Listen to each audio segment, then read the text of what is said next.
No, boy. Explosions first. Questions later.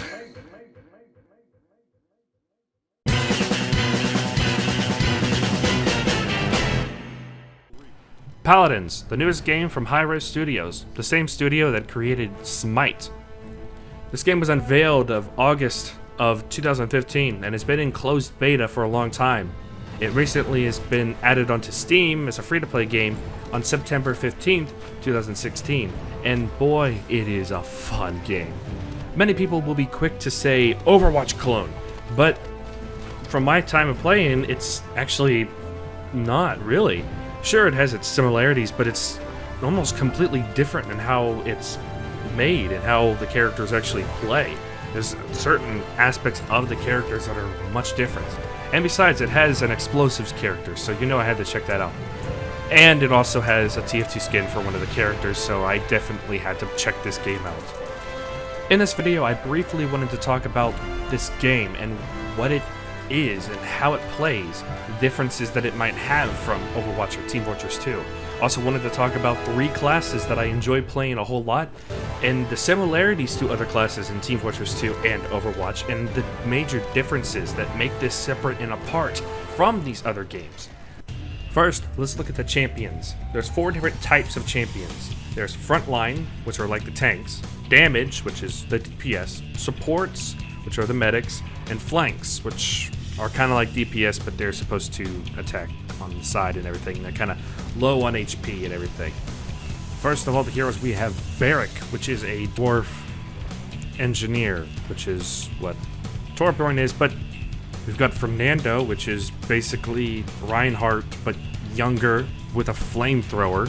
You've got Ruckus, a goblin with a big robot that is actually not copied from any ability that I can see so far. He's actually one of the most original tanks here. We've got Makoa, which is a turtle roadhog, but can actually shield your team and be helpful in that case. As for damage, we've got Bomb King, which I'll talk about in more detail later, but I thought that Bomb King was supposed to be the name for my loadout. We've got Cassie, the overpowered Hanzo trickshot lady. Drogos, the greedy Pharah lizard. Kinessa, which is a sniper, which is staple in any first-person shooter game. And then we have Victor, which is Soldier 76, but with a frag grenade and airstrikes.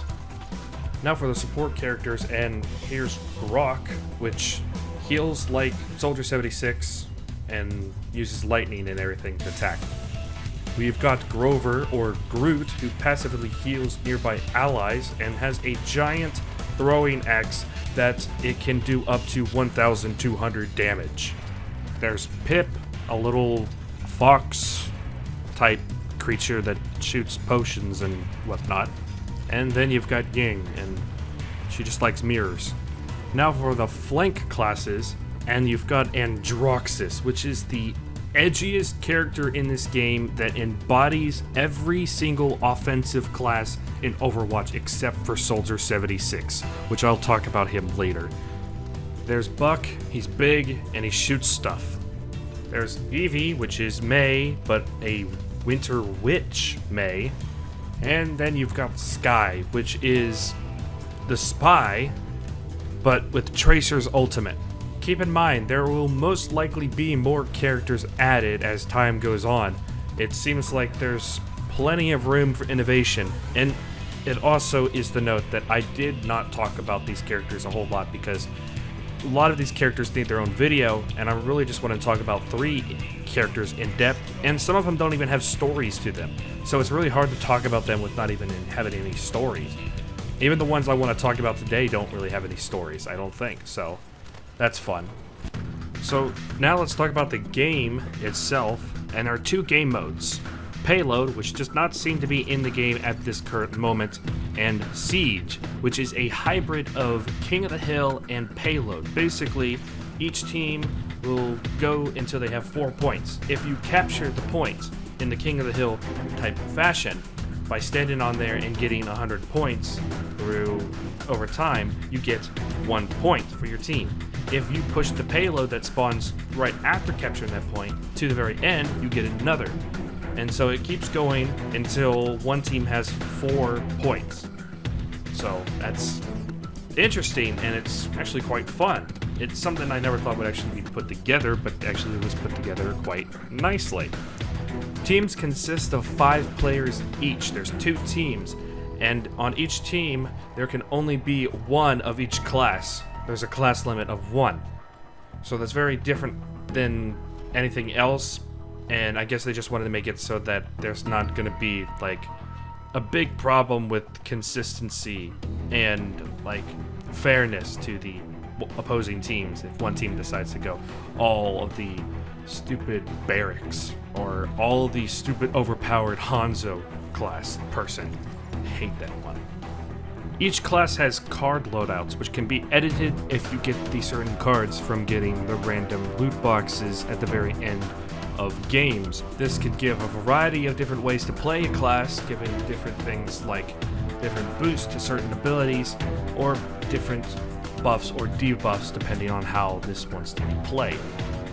And at the very beginning of every single round, you'll be able to buy upgrades for your character, which includes maybe defensive boosts, attack boosts, or even speed boosts on certain aspects of the game. Like you might be able to get an attack boost on buildings, or just an attack boost on anything, on other players.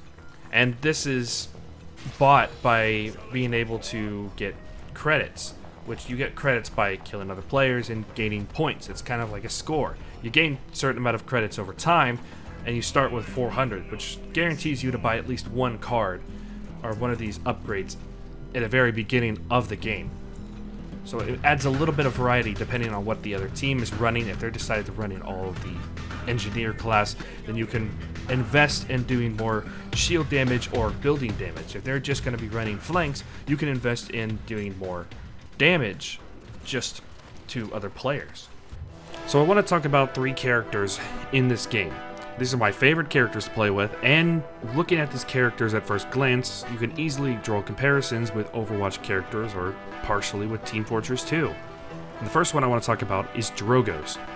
So, Drogos can be mostly compared to Pharah. He has a rocket launcher which deals 950 damage per shot every 0.85 seconds. He also has a thrust which lets him boost up into the air, and he can continue to fly a little bit higher with the spacebar, much like Pharah can. But the difference with the thrust in Drogos is that after using the thrust, it deals 20% more damage. Whatever damage you do, it deals 20% more for 4 more seconds. And that's where the comparisons with Pharah end. See, he has different abilities, though I've only said 2 out of the 5. And his secondary ability is a fire spit. He spits out an unstoppable loogie. If it hits an enemy, they take 150 damage, and they receive 30% additional damage from any of your attacks for 4 seconds. But if you shoot that fire spit before it hits the ground or an enemy, it causes a large explosion that deals 1000 damage. His final ability, I like to draw comparisons with the Vega's Bazooka. Salvo lets you preload all the rockets into your magazine, and then you release that all in kind of a more rapid fashion than the normal rocket launcher. And they all do 250 damage per shot, but deal 100% more damage to shield. So it's a kind of a tank buster type thing, rather than just being out there to spread a bunch of damage. So you'll be able to do a lot more DPS with just using the normal rocket launcher against a player itself than with Salvo. Now, Drogo's ultimate ability is probably one of my favorites. It's called Dragon Punch. You unleash your fury and overclock your thrusters to deliver a high velocity punch that deals 100% of your target's maximum health as damage. This is the greatest thing ever. You just fly around and the first person you come in contact with is just dead, annihilated, blown to pieces, and it's awesome. The second class I want to talk about is Androxus, the edgy Dark Lord himself that embodies so many offensive classes. So his weapon is basically McCree's. He has a revolver that does 650 damage, and he has a fan the hammer type move. But given it has to be different because this game seems to love just taking these ideas and making a cool twist on them. Defiance, which is what it's called, Fan the Hammer, will do a burst of 3 rounds from your revolver. It's very reduced accuracy, as you might expect. Does 450 damage per shot, and if you hit all 3 shots, you deal an additional 700 damage, which is interesting. And you can go ahead and fire again without even reloading, since he has 6 shots in there. So it's like double the the stupidness of the early Fan the Hammer McCree. He also steals an ability from Genji, which he just absorbs all shots in the front and then fires a blast that does 75% damage. It's not a direct reflect, but it's similar. His Nether Step ability allows him to quickly dash forward 3 times, like Tracer, but if you use the ability once and don't use the dash another 2 times, you'll have to wait for the cooldown, the 10-second cooldown. And on that note, it says that you can also hold jump while in the air to reduce your fall speed, so he's also stealing from Mercy. Oh, and then his ultimate, which is basically a Pharah. He begins flying for 4 seconds, and your revolver can shoot 4 explosive blasts that deal 1,000 damage. It's Pharah, but more powerful. Okay. And now we get to talk about my absolute favorite class in this game, Bomb King. And you can only imagine why I love him. And that is because he shoots sticky bombs. Oh, no. He throws sticky bombs that attach to any surface for 60 seconds with a maximum of 6 out, and they deal 1,000 damage in the area. Given they are not a big area, but they will do something. And since it has to be an ability, Detonate. It detonates all active sticky bombs, causing them to explode. But there's a bonus damage. If you hit a target by sticking bombs to them, which you can actually do this in this game, each bomb after the first will deal 30% more damage. So if you land those shots, that person is dead. D-E-A-D, dead. His next ability is Grumpy Bomb. He throws a Grumpy Bomb that grows angry over 3 seconds, exploding, dealing 800 damage, and stunning all targets in a range for 2 seconds, which allows you to throw sticky bombs onto them to explode them. And if you thought, maybe I could put up my shield. I'm a tank character, I'll put up my shield so I don't have to be damaged by this. Nope, it does 1,600 damage to shields. Poppy Bomb is the concussion grenade. And then there's King Bomb, which you roll into King Bomb for 5 seconds and explode to deal 3,500 damage, which almost kills anybody in this game. I think it does kill anybody except for maybe the really high tanks. And it's amazing because you roll around and you give the king a big hug to have the sweet embrace of being blown to bits. Oh, and it does 7,000 damage to shields too, so there's that. And I've only scratched the surface of what these characters can do, or just scratch the surface on any of the characters. There's so many different characters I could talk about, with the potential of more on the way, but I just had to make it so this video wouldn't be about an hour long.